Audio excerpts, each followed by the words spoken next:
E se eu te dissesse que muitas das suas escolhas não são realmente suas, mas do ambiente que você está? Olá, eu sou a Josiane. Hoje eu estou aqui com mais um insight do livro Hábitos Atômicos, do James Clear. Bom, nesse capítulo em específico, ele fala que o ambiente é muito mais importante do que a motivação. Nós superestimamos hoje em dia a motivação, só que o ambiente é muito poderoso para moldar as nossas atitudes. Anna Tordin, que foi uma doutora em Boston, ela fez uma pesquisa com seus colegas ali no hospital em que ela queria mudar a alimentação dos funcionários e dos visitantes, mas com um detalhe importante, sem nem avisar eles. E o que eles fizeram foi colocar em lugares estratégicos, onde tinha vários refrigerantes, principalmente próximo ao caixa, trocaram por água. Então, como nessa imagem, então eles trocaram, né, onde havia refrigerantes, colocaram águas. E o que aconteceu é que nos meses seguintes, as vendas aumentaram 25,8%. E depois eles perceberam o mesmo com a comida e assim por diante. Ele diz assim: o ambiente é a mão invisível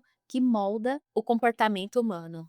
Então eles chegaram à conclusão de que as pessoas não escolhem os produtos pelo que eles são, e sim por onde eles estão localizados. E não precisaria nem mesmo estar com fome. E ele diz também que nossos comportamentos eles mudam de acordo com os lugares onde nós estamos. Por exemplo, dentro de uma igreja costumamos falar baixo, ou se estamos numa rua à noite, costumamos andar mais atentos. Então, baseado nesse conhecimento, começaram a utilizar na prática essa descoberta. Então, na prática, foi percebido, por exemplo, que a compra por impulso, ela não é porque nós precisamos ou queremos algo, mas pela forma como ela nos é apresentada. Então, descobriram, por exemplo, que quando coloca uns itens na altura dos nossos olhos, ele tem muito mais chance de ser vendido do que aqueles que ficam mais próximo ao chão, por exemplo. Inclusive, isso é uma estratégia das grandes marcas que colocam os produtos que querem colocar à venda com o mais fácil acesso possível. Então, na verdade, nós achamos que estamos no controle das nossas ações, só que nós descobrimos que muitas vezes nós optamos pelo que é mais óbvio. Alguns animais, por exemplo, têm a percepção do ambiente de acordo com seu instinto. A águia, por exemplo, ela tem uma visão abrangente, né? A cobra, mesmo sem enxergar, ela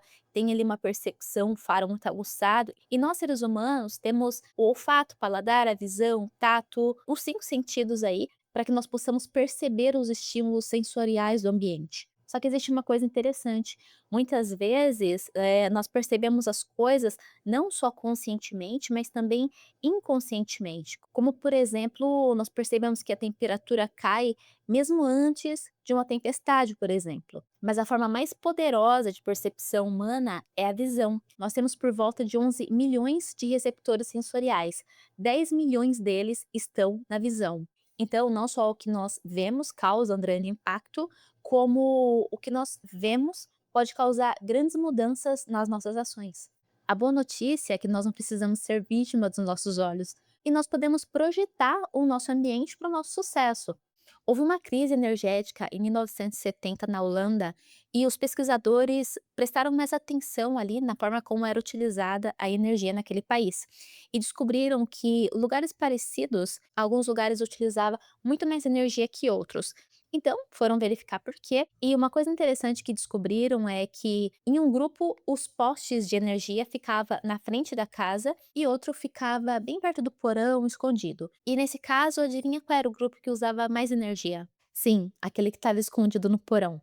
Então, para aquelas pessoas que o consumo de energia estava óbvio, mudava o comportamento delas. E os nossos hábitos, como eu até disse aí em alguns vídeos anteriores, eles começam por um estímulo. Então, muitas vezes fica difícil você adquirir o hábito da leitura se seu livro fica escondido no armário em outro quarto, ou se você quer tocar violão e ele fica escondido dentro do armário.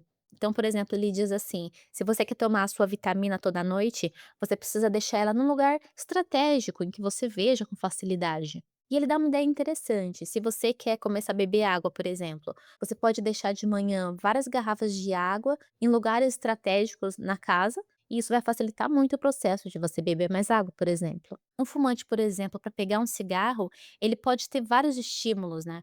Por exemplo, dirigir o carro pode ser um estímulo para ele, ficar sobrecarregado no trabalho, ou ver os amigos fumando. Nós vivemos num mundo que é configurado para nós. E nós podemos estrategicamente colocar opções óbvias para facilitar as nossas escolhas. Ele diz assim: os comportamentos mais persistentes geralmente têm vários estímulos. E outra coisa interessante que ele coloca ali é que muitas vezes não é só um gatilho que gera um hábito, mas também um contexto geral. Por exemplo, uma pessoa muitas vezes bebe muito mais socialmente do que beberia sozinha, porque ela tem um contexto ali que favorece o gatilho de beber mais. Porque o ambiente do bar, a música, os amigos bebendo, isso gera um contexto para que gere um gatilho e mude o comportamento. O interessante disso é que nós podemos treinar o nosso cérebro para um determinado contexto. Cientistas fizeram um estudo com pessoas com insônia e disseram para elas irem dormir somente quando elas tivessem sono. E deu certo, elas aprenderam a dormir. Elas associaram o contexto da cama com dormir. Então, não assistir TV, não mexer com o celular naquele local, ajudou a fazer essa associação. E uma coisa interessante é que o ambiente que nós estamos acostumados, muitas vezes remete a hábitos antigos. Então ele fala que mudar o ambiente é interessante, né, quando nós podemos fazer isso. Então, por exemplo, você quer ter criatividade, vai para um pátio, para um parque, isso favorece, né, porque te dá um outro ambiente. Só que se você não pode, você pode mudar o seu ambiente. Ele coloca um mantra: um espaço, um uso. Então, o que que significa isso? Você pode ter no seu ambiente, cada lugar, um espaço para uma coisa específica. Então, ele dá o exemplo de um escritor que ele conhece, ele fez isso até mesmo na área digital. Ele escrevia somente no computador, usava o tablet para leitura e usava o celular para rede social, por exemplo. Então, o certo é você ter um lugar para estudo, um lugar para trabalho, um lugar para leitura. E mesmo que você tenha um monoambiente, você pode ter uma cadeira para leitura, uma mesa para escrever, uma mesa para comer, uma mesa para trabalho, enfim. Você usar estrategicamente esses ambientes para realmente separar as coisas, isso vai facilitar muito. Porque muitas vezes nós queremos ser produtivos, só que, por exemplo, o celular, ele faz tudo, né? E você vê rede social, você trabalha, você responde e-mail, mas isso acaba atrapalhando, porque muitas vezes, em vez de você estar fazendo uma ação que você precisa fazer, você é levado a outra por um costume. Ou seja, aquele contexto fica ligado àquele hábito, porque o contexto ele vai gerar gatilhos para aquele hábito. Então, sempre que você sentar à mesa para trabalhar, o foco vai aparecer.